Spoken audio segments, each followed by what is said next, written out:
This is a guest essay written by Yi-Shai Jussedman.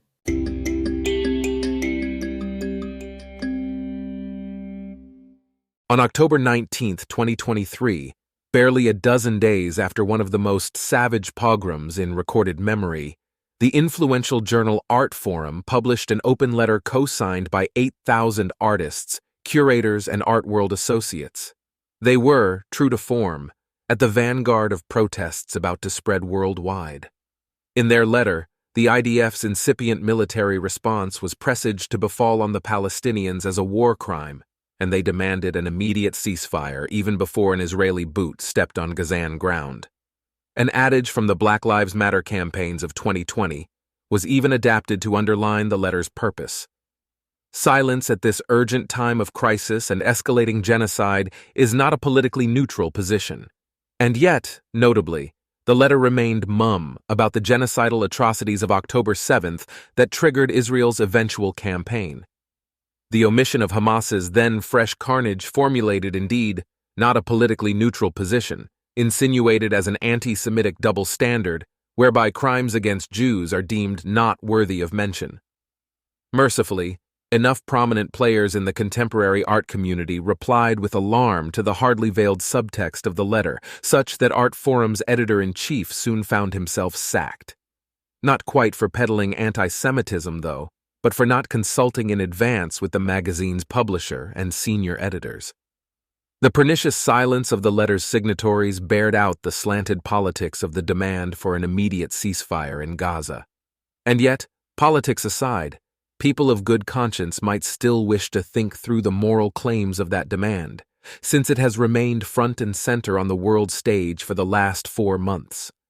Contrary to international pressure, the IDF seems poised to soon enter the southern Gazan city of Rafah, on the border with Egypt, in order to win Hamas's surrender at last and retrieve the remaining Israeli hostages, hopefully with God's help. The intimation of silence as indifference that contributes to a deadly outcome reminded me of the runaway trolley problem, a speculative puzzle that incorporates inaction as a consequential option in a moral choice. In philosopher Philippa Foot's original 1967 outline, a runaway trolley is on a downhill course about to hit and kill 5 people down its main track. Yet the trolley can be diverted by its driver to a side track, such that one person on that track would otherwise be killed.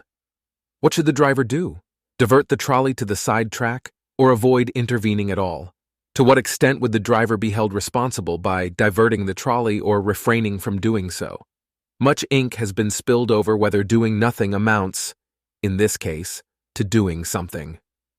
Most people's gut reaction to the basic trolley problem is, do something, divert the trolley, and save a net of 4 lives, all lives being equally sacred. For the protesters in pursuit of an immediate ceasefire in the ongoing Israel-Hamas war, there is no mystery either.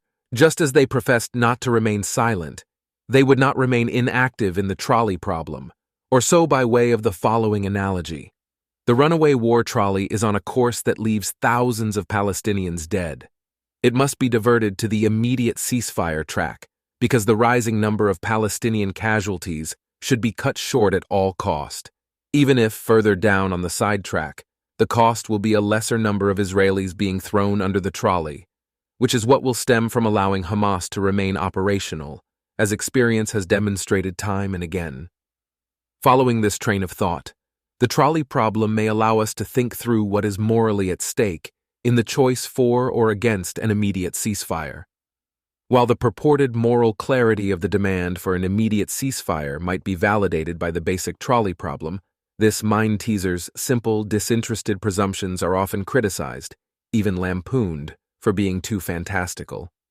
We never really make serious life-and-death calculations in a contextless vacuum. And when the context is Israel-Palestinian, choices are hardly simple, let alone disinterested.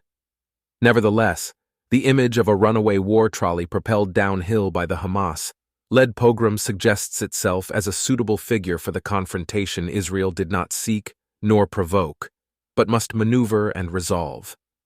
Israel's moral entanglement, of civilians being killed as collateral damage in its pursuit of Hamas terrorists, can still be addressed in turn with reference to a couple of subsequent elaborations of the trolley problem that introduce added context.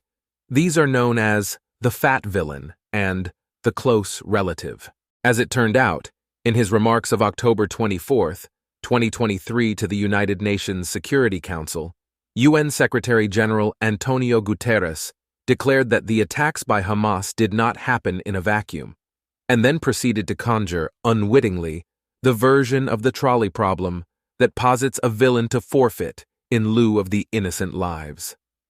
Guterres's view of the war translates readily into a trolley problem where the more numerous Palestinians at imminent risk down the trolley's main track are portrayed as victims of the long-standing occupation perpetrated by the fewer but powerful Jews on the alternate track.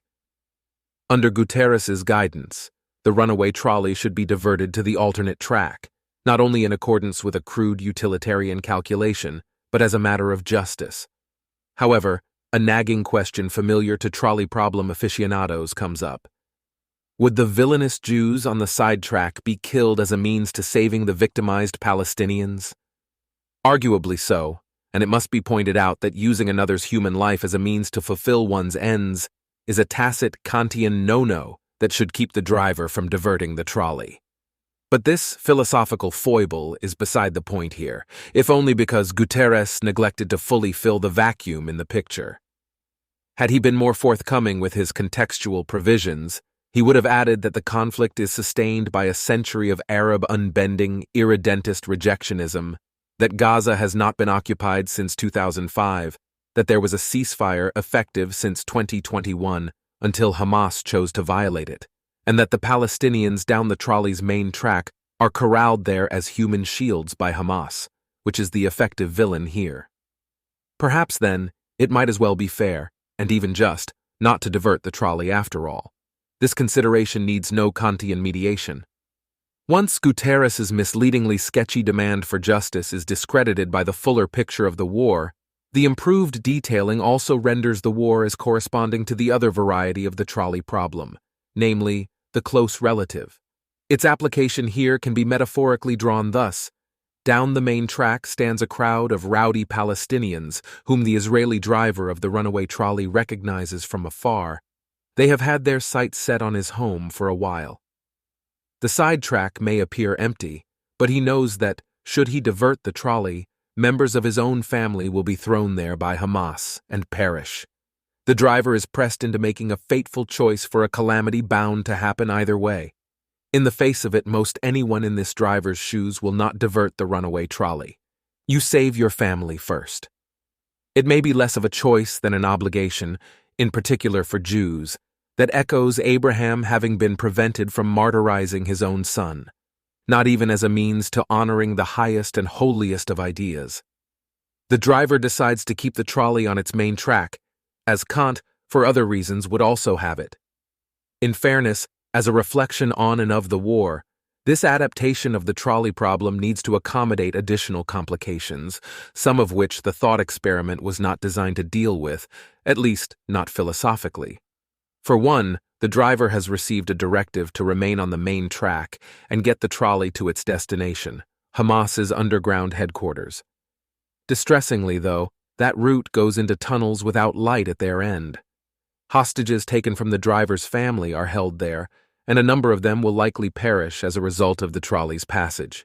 He knows that the trolley hurls toward close relatives on either track it ends up taking, some of whom will be martyred, as Isaac would, short of some divine intervention. Praying for one might be the only recourse left to the driver in this trolley problem. Philosophy, it appears, is no consolation. Not even Kant may enlighten this driver when his choice is between allowing the Israeli hostages to be killed now as a means to shielding future victims of Hamas, or preemptively relinquishing those future victims as a means to saving the hostages. The driver may be inclined to contemplate the depths of his lamentable conundrum, while the rushing trolley rolls past the turn to the ceasefire sidetrack, and his Palestinian neighbors on the main track are about to be crushed.